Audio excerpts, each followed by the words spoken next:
नमस्कार दोस्तों, Radhe Radhe. Welcome back to YouTube channel हमारी संस्कृति हमारी धरोहर। दोस्तों, आप सभी को पद्मिनी एकादशी की हार्दिक शुभकामनाएं।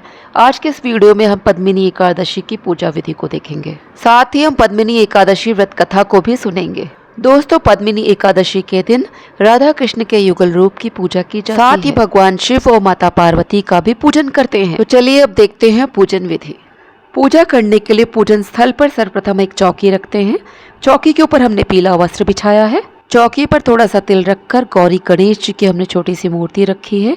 आप यहाँ पर कोई उनका चित्र भी रख सकते हैं। भगवान विष्णु, माता लक्ष्मी की हमने यहाँ पे एक फोटो रखी है। चौकी पर दाहिनी तरफ हमने थोड़ा सा तिल रखा है। इस तिल के ऊपर हम एक कलश स्थापित करेंगे। हमने यहाँ एक तांबे का कलश रखा है। इस पर हमने सतिया बनाया है।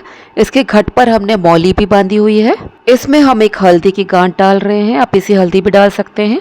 सुपारी डाला है, एक सिक्का डाला है, फिर हमने यहाँ लौंग, इलायची डाली है, फिर हम थोड़ी दूर्वा डालेंगे और क्योंकि आज एकादशी है इसलिए हम यहाँ पर तिल डालेंगे। अब हम इसमें एक पुष्प भी डालेंगे।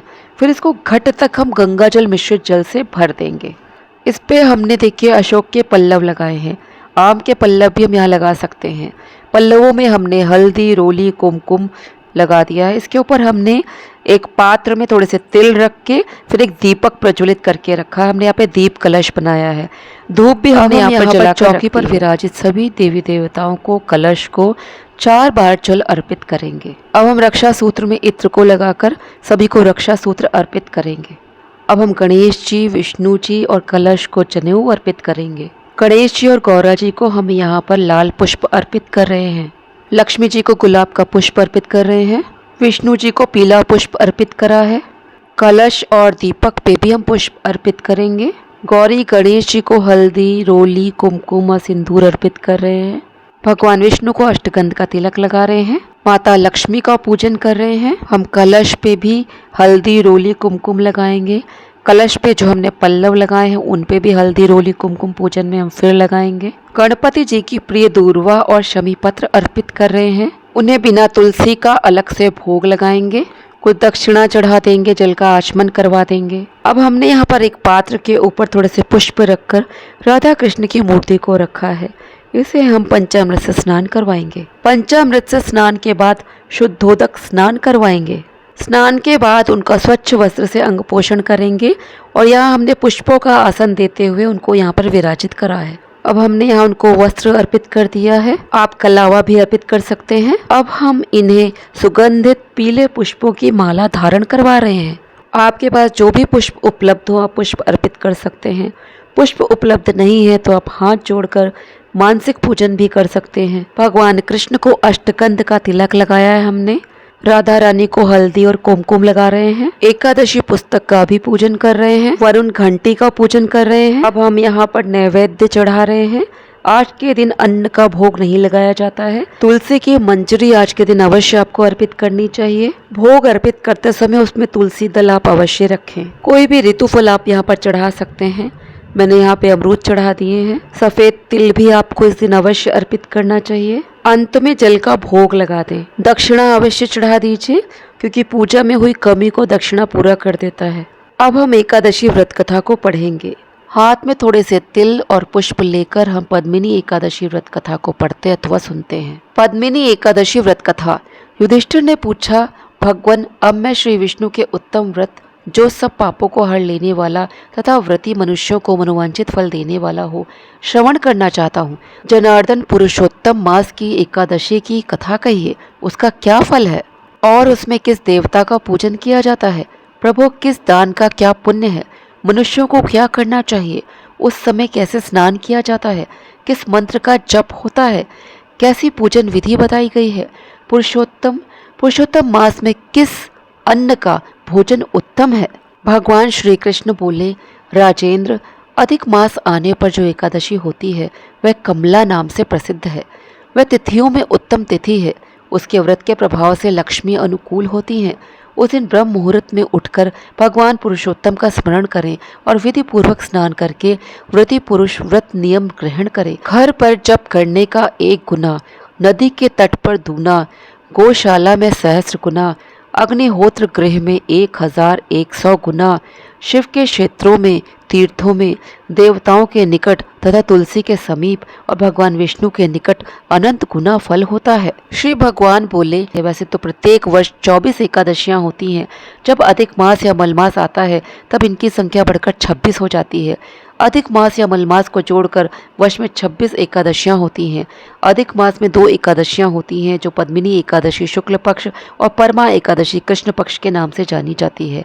यह एकादशी करने के लिए दशमी के दिन व्रत का आरंभ करके कांसे के पात्र में जौ चावल आदि का भोजन करें तथा नमक न खाएं, भूमि पर सोएं और ब्रह्मचर्य व्रत का पालन करें।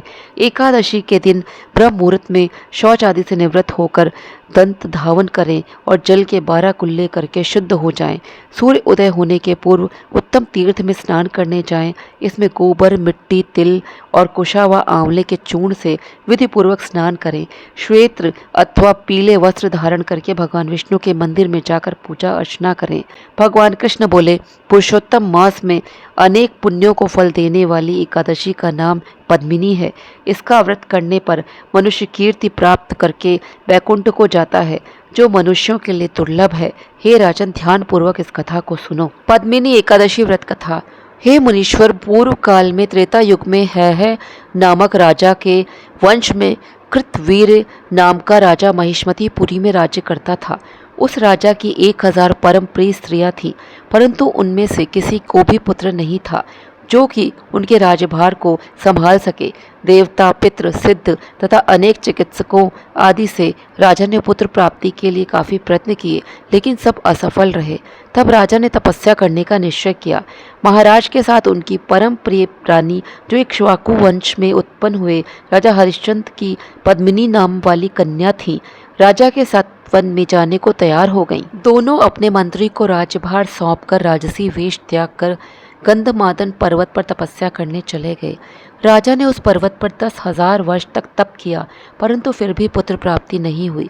तब पतिव्रता रानी कमल नयनी पद्मिनी से अनसुईया ने कहा, 12 मास से अधिक महत्वपूर्ण मलमास होता है, जो 32 मास पश्चात आता है। उसमें द्वादशी युक्त पद्मिनी शुक्ल पक्ष की एकादशी का जागरण समेत व्रत करने से तुम्हारी सारी मनोकामना पूर्ण होगी। इस व्रत के करने से भगवान तुम पर प्रसन्न होकर तुम्हें शीघ्र ही पुत्र देंगे। रानी पद्मिनी ने पुत्र प्राप्ति की इच्छा से एकादशी का व्रत किया। उन्होंने एकादशी को निराहार रहकर रात्रि जागरण किया। इस व्रत से प्रसन्न होकर भगवान विष्णु ने उन्हें पुत्र प्राप्ति का वरदान दिया। इसी के प्रभाव से पद्मिनी के घर कार्तवीर उत्पन्न हुए, जो बलवान थे और उनके समान तीनों लोकों में कोई बलवान नहीं था। तीनों लोकों में भगवान के सिवा उनको जीतने का सामर्थ्य किसी में नहीं था। सो हे नारद, जिन मनुष्यों ने मलमास शुक्ल पक्ष एकादशी का व्रत किया है, जो संपूर्ण कथा को पढ़ते हैं, सुनते हैं, वे भी यश के भागी होकर विष्णु लोक को प्राप्त होते हैं। कथा पढ़ने अथवा सुनने के बाद तिल और पुष्प को वहीं चौकी पर हमें छोड़ देना चाहिए। आज के दिन भगवान शिव और माता पार्वती का भी पूजन करना चाहिए। दोस्तों, इनका पूजन मैंने आपको करके नहीं दिखाया है क्योंकि वीडियो लंबा हो जाता।